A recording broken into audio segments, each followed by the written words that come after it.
Olá pessoal do Educacional Plenos, questão da segunda aplicação do Enem 2018, nós vamos resolver aqui, uma questão de matemática. Mas antes de iniciarmos, pedirei que façam a sua inscrição no nosso canal, ativem as notificações clicando no sininho aqui do YouTube e claro, pedirei para vocês curtirem, comentarem e compartilharem os nossos vídeos. Vamos lá! A lei da gravitação de Isaac Newton estabelece a intensidade da força entre dois objetos. Ela é dada pela equação F igual a Gzão vezes M1 vezes M2 sobre D quadrado, sendo M1 e M2 as massas dos objetos, D a distância entre eles, G a constante universal da gravitação e F a intensidade da força gravitacional que um objeto exerce sobre o outro. Considere um esquema que represente 5 satélites de mesma massa orbitando a Terra. Denote os satélites por A, B, C, D e E, sendo esta a ordem decrescente da distância da Terra, A o mais distante e E o mais próximo da Terra. De acordo com a lei da gravitação universal, a Terra exerce maior força sobre o satélite. Então vamos resolver a questão. Ela não é uma questão de física, é uma questão de matemática. Eu coloco F como Gzão, M1, M2 sobre D ao quadrado. Muito bem. Eu vou reescrever isso aqui mudando algumas coisinhas. Mantenho o Gzão, que é a constante universal da gravitação. Não é o Gzinho, que é geralmente a aceleração da gravidade, que é diferente, são coisas diferentes. Agora, olha só, eu vou chamar o M1 de M1T, que é a massa da Terra. E o M2 eu vou chamar de M apenas. Por quê? Porque todos os satélites têm a mesma massa. Então, é sempre mt vezes m, tá?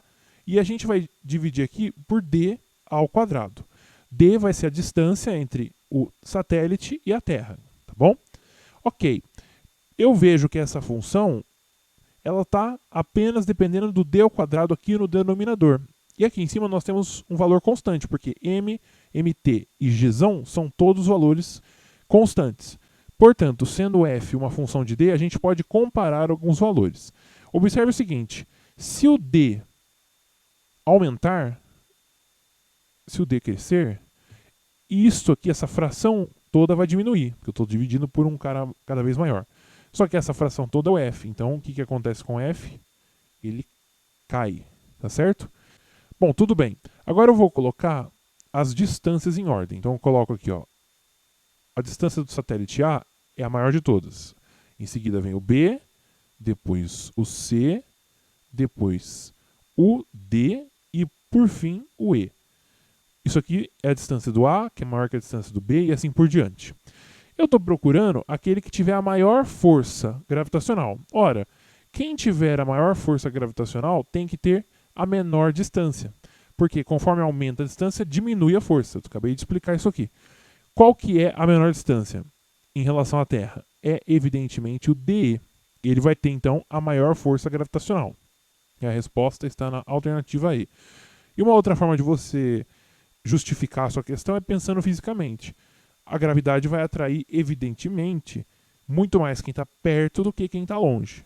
Então, quem está mais perto é o satélite E. Portanto, ele evidentemente sofre uma força gravitacional da Terra muito maior. Espero que vocês tenham gostado da nossa resolução. Peço novamente que curtam, compartilhem, comentem os nossos vídeos e, claro, peço que se inscrevam no nosso canal ativando as notificações no sininho do YouTube. Bons estudos e até mais!